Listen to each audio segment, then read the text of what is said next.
Hi అండి, అందరూ బాగున్నారా? మేము బాగున్నామండి. ఇదిగండి బెండకాయ పచ్చడి చేస్తున్నాను.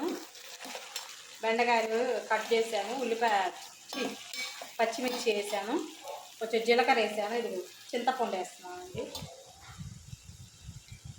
అన్నీ వేసి బాగా వేగించుకోవాలండి.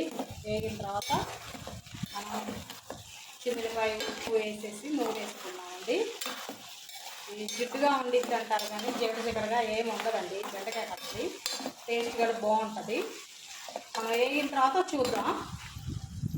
ఇవన్నీ వేగిపోయింది, బెండకాయలు పచ్చడికి రెడీ అయిపోయినట్టే. ఇందాక జొండుగా ఉంది కండి, ఇప్పుడు జొండు లేదు చూడండి. ఏం ఉండదు, జొండే ఉండదండి. బెండకాయ అని భయపడాల్సిన అవసరం లేదు.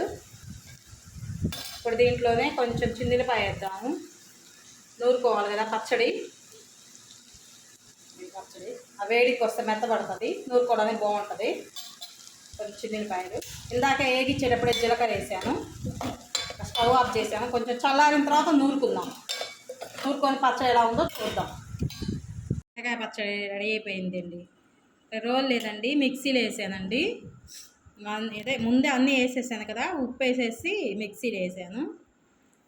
కొంచెం ఘాటుగా ఉంటేనే బెండకాయ పచ్చడి బాగుంటుంది. వేడి వేడి అన్నంలో నెయ్యి వేసుకొని తింటే సూపర్గా ఉంటుందండి పచ్చడి. అసలు మీరు కూడా ఒకసారి ట్రై చేయండి. అసలు తింటే అసలు వదిలిపెట్టరండి. ఇంకా చాలా తినాలనిపించింది. పచ్చళ్ళు అంటే ఇష్టపడరు, కానీ బెండకాయ పచ్చడి ఇలా చేసుకొని తిన్నారంటే మాత్రం ఇంకెప్పుడు చేయాలి తినాలనిపించింది. ఫ్రైలు పులుసులు కంటే కూడా బెండకాయ పచ్చడి బాగా ఇంట్రెస్ట్గా తినాలనిపిస్తుంది. మా ఛానల్ని ఫాలో అవ్వండి, షేర్ చేయండి, కామెంట్ పెట్టండి, గంట సింహం చేయండి అండి. ఇంతేనండి. మనం వేడి వేడి అన్నంలో వేసేసుకొని ఇంక తినేద్దాం నెయ్యి వేసుకొని, అంతే.